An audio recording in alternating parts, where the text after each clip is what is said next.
I want to ask this question on choosing somebody as your spiritual father. What is your take? Taking somebody as your spiritual father. The problem of taking someone as a spiritual father, we need first of all to justify that concept biblically. Is it something that we find regularly happening in the Bible? Mm-hmm. I rather have a beautiful concept that I always share, where I say, don't learn my words, but learn my ways, and my words will come to you. The beautiful illustration is that of Elisha and Elijah, where it's not about spiritual fatherhood, but mentorship.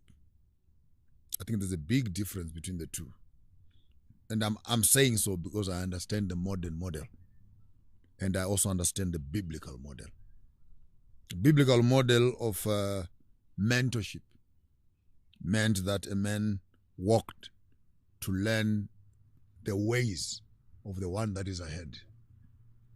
And Elisha, in return, opened the school of the prophets. Now, that's complicated. Because how do you train prophets? Yet they're already prophets. Mm-hmm. It means that you have to train them how to handle their ministry. Yahweh has already appointed them. You're a prophet. But for you to learn how to run your prophetic ministry, then you come to school. So it's not like you started to graduate. You are already appointed by God. Then you come to learn how to manage what God has already blessed you with. Mm-hmm. And in that sense, therefore, there is a great respect between Elisha and his students. Mm-hmm. There's no imposition. I already know that this one who has come in is not coming from me. Mm-hmm. He's coming from the boss. Okay. He's already an appointed prophet. You just need management. Mm-hmm. I'm just showing him the ropes. As it were, this is how to run it.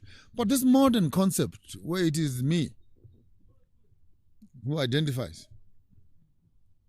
It is me who ordains. Now it's me who supervises. It is me who appoints where you must go. And it's you who must now return tithe to me to show allegiance. Because it's me who made you. The system itself has lots of loopholes and subject to abuse in 1,000 ways more than one. And so the modern model cannot work.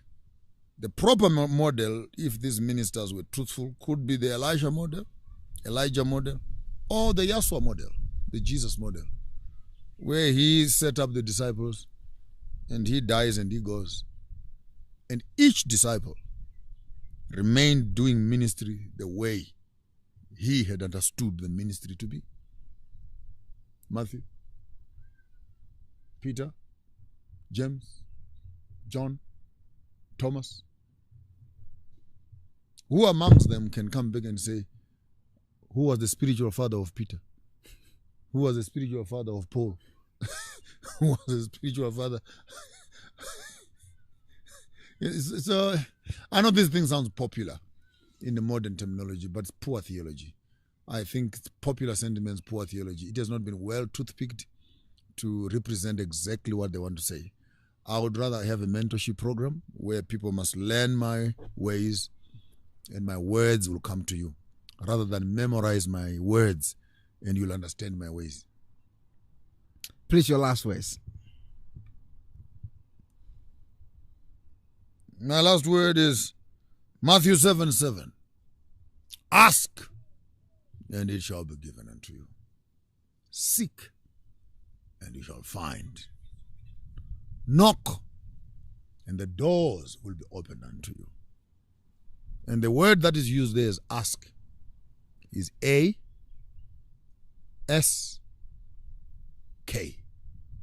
Therefore, in asking, we are seeking.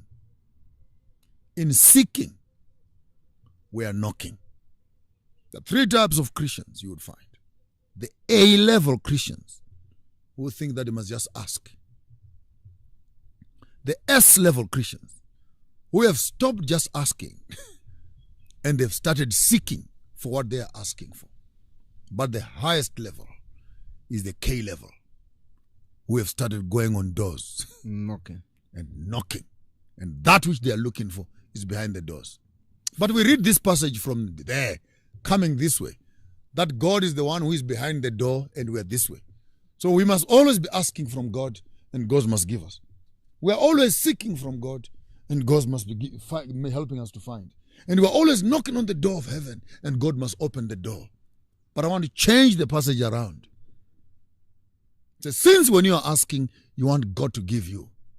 When God asks, do you give him? Since you're always seeking and you must find, when he is seeking for kindness, goodness, and mercy and patience, does he find it? Since when you want to knock on heaven's door and God must open, behold, I stand at the door and I knock. When God opens, do you open the door for him? For this is the summary of the law and the prophet. That is about relationships. Do unto others as you want others do unto you. According to my theology, do unto God what you want God to do unto you. Just Joshua Mapunga. And I hope you enjoyed this program. Share with your friends, bring your thoughts. Any question you want to ask, just put it in the comment sections. We'll get back to you. They must write questions next time. What they want us to attend, Okay. That's the request. He said, just bring up your questions. Whenever he comes on this program, then I can just ask Joshua Mapunga for you what you want him to answer for you.